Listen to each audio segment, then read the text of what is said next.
So changing phase, going from a solid to a liquid, so we know that for that to occur, the material, the substance, has an increased temperature. So if we apply heat to the solid, it goes through the process of becoming a liquid.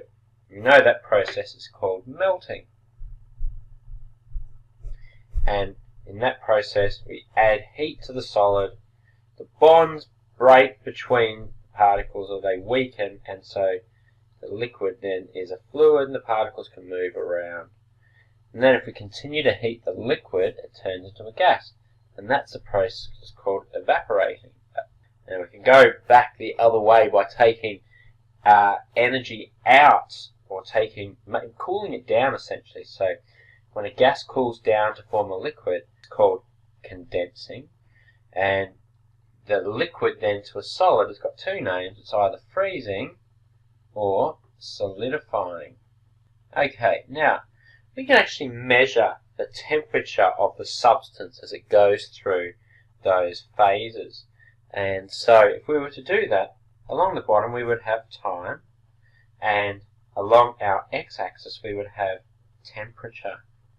And so let's say that it starts around about this point here, and we add heat to our solid, and it gets hotter and hotter and hotter.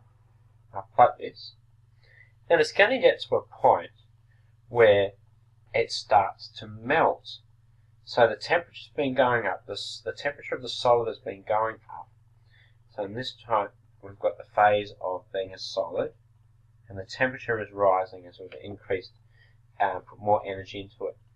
Then when it starts to melt, an interesting thing happens. The temperature actually stays the same. It plateaus. See how the temperature is not increasing at the time where the solid is melting. So all of the energy that's being added is going into breaking the bonds of the solid between the molecules, or between the particles, and it's not actually going to increase in the temperature. The temperature won't increase again until all of the solid has melted and has formed a liquid. Then when we add more heat after that, the liquid increases. Then when the liquid starts to evaporate, starts to go and form a gas, we have the same plateauing where the liquid temperature doesn't change until all of the liquid has evaporated. So this is the process of evaporating. And then after that, we then have a gas. And of course, the gas can increase in temperature as well. And so we've got our phase of gas.